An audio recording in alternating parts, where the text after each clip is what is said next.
Oo, maliliit lang. Nakakain na gabi. Ayan yun, di ba? Gabi din yan. Oo, yan yun. Ayan, Yung gabi. minsan sinasama sa sinigang. Tapos yung ugat naman niya, yung bata pa na ugat, takoy ang tawag namin, na-adobo din yung nakakain. Tapos yung dahon, pwedeng gataan. Oo, gata. Hindi na kayo, maganap lang kayong ulam dito. Kaya nga. Di ba? Magandang mag-ano dito. Ibibilad mo lang sa araw, laing na. Oo. Si Kuya Madandan, pinagluto namin yung Mainit na hapon. Tour guide. Kasi dito sa aming lugar, meron kaming policy na no tour guide, no entry.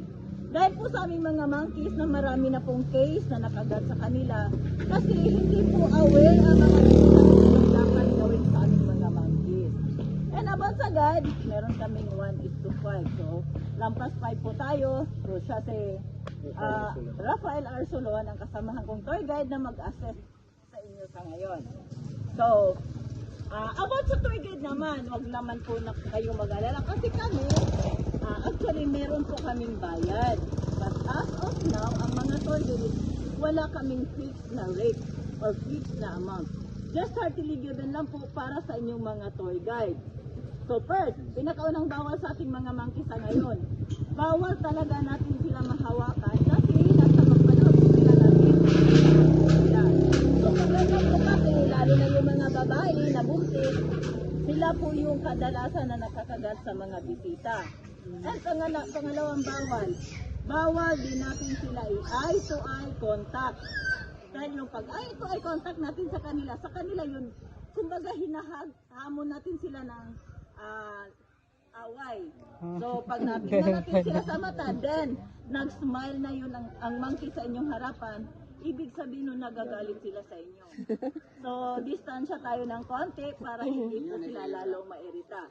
And pangalawa, meron din kaming monkey na kahit ayaw po ninyo, sila naman yung may gusto. Aakyat sila sa inyong mga balikat. Pag ganyan po ang nangyari, pakiusap lang, huwag lang po natin silang paluin or huwag natin silang sigawan. Ang sa kanila lang, kumbaga, wini-welcome kayo sa aming lugar, makikuto-kuto yan sila. Naku po, Ibig sabihin nun, kakagati na kayo. So kung gusto po ninyo pag picture agad, kasi pag wala po silang nakuha sa inyong mga ulo na mga dumi, minsan kinukurot nila yan. So, suminyas lang po kayo kung ayaw nyo, kami na po ang magpababa sa monkey.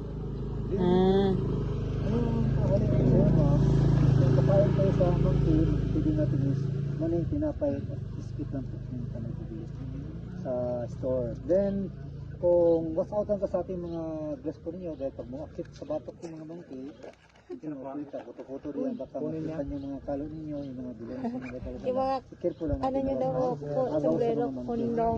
Yes, then ang monkey natin dito ngayon is umabot ng 100 plus, andito na po sa sentro na iba pa rin sa gilid. So, tanggalin ko pala sa sombrero ko. Ano yung tali? Yung ipit, Hindi tatanggalin. naman nila kukunin. Minsan kasi kinakagat-kagat nila yan. Tapos hindi naman ibig sabihin nun, aagawin na yan. parang Pero ingat lang po talaga tayo sa ating mga personal belongings kasi minsan meron kaming mapaglaro na monkey, hinahablot nila yan, tapos yung iba, tinatakbo agad sa mga matataas na lugar, hindi natin mabawi. Kaya sa phone, wala na, ginaaman dito sa river nga ilang ginaperman na, ang may tabo, gawas na ang kala, dito nga lugar. So, ito siya ang nakaingon. Actually, nakaanto pag yun. Tumiagi lang sumala. Pero wala na sa taga-dili lang yun ang dapat. Yeah, katong sa gibayaran dito, ato nga to sa mga ano dire sa taas.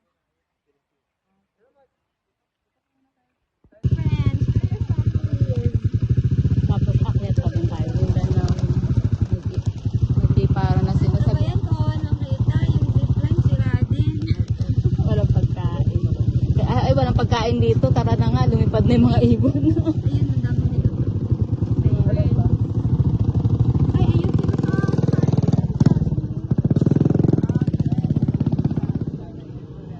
Ano daw?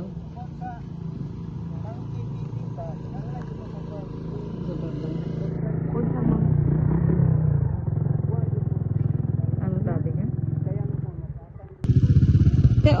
Naglapitan ng mga ibon. ate.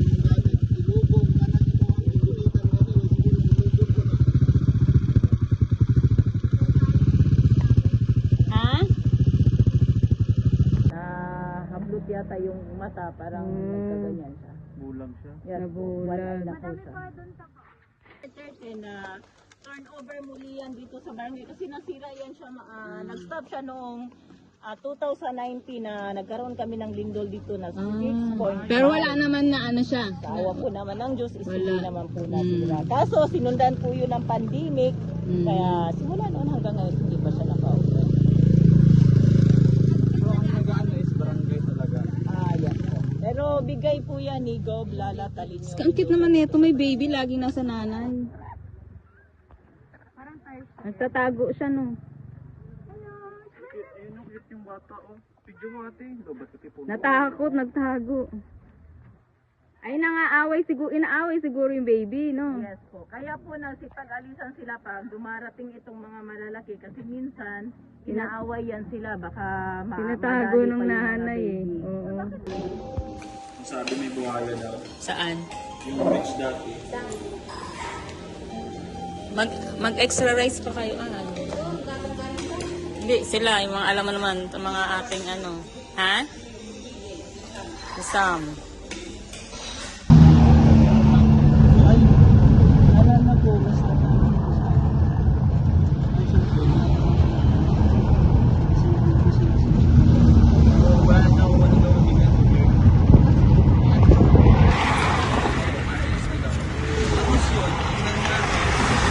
Gawa kami ng bagong pieces from the scratch. Like, ano siya? 1 day na ginawa. Tatlo 1 day.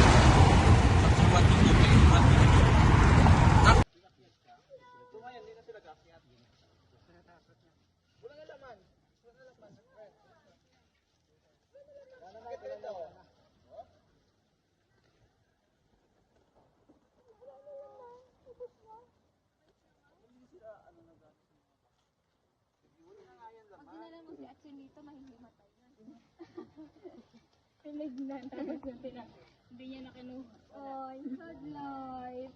Kaon yung bulak o.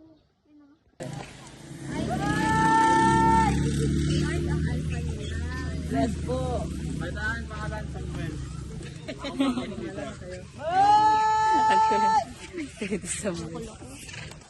Bakit? Nagaganyan man ako sa mula. Ang ganun maglakad. Punta tayo mo. Ganun mo.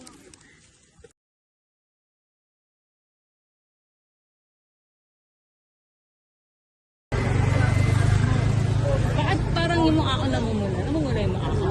Sarado daw.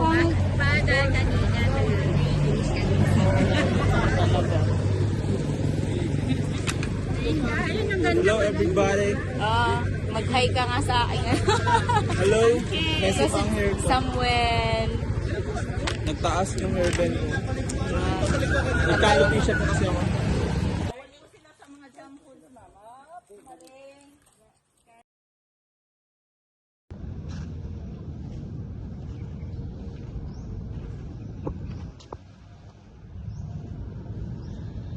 Ito may ano pa, ano to?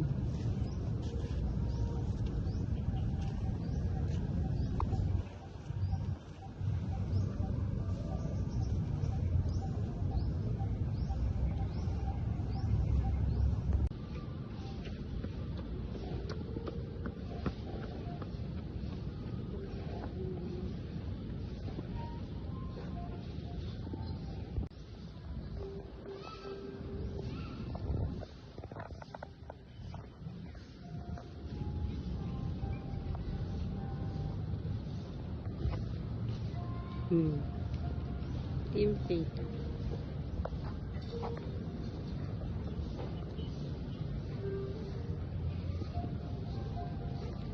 Dapat umusog ka roon sa yung ulo mo yan. Yan. Idiretso mo. Yan.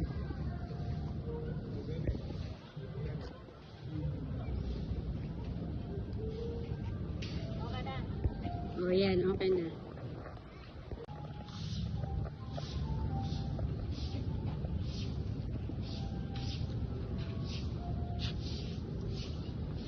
Lapit ng konti. Yung Butangkog.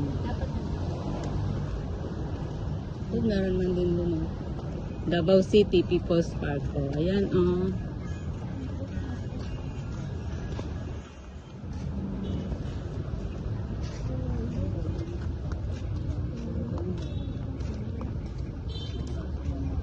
Ayun, te, oh. So, I love Davao City.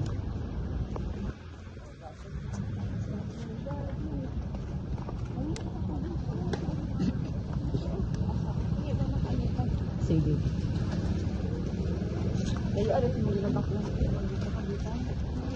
Ano, may ano to? Masaya ka din?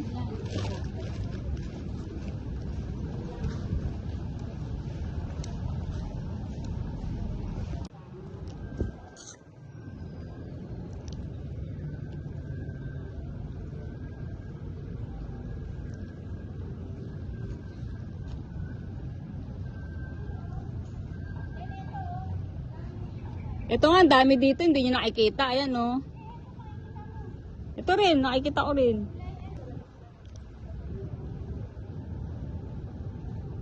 Buti na, bubuhay pa sila.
Oh, kahit hindi mag-bike, kahit hindi mag-ano eh, oh.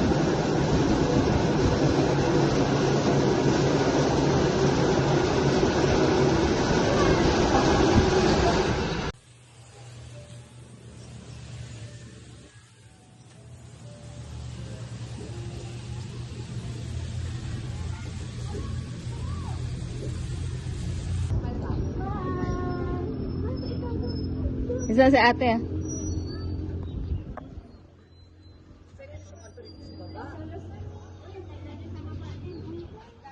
Ginagamit, isang notebook lang ginagamit ko, halo-halo na yan, oh. May mga boundary lang, oh. Oo.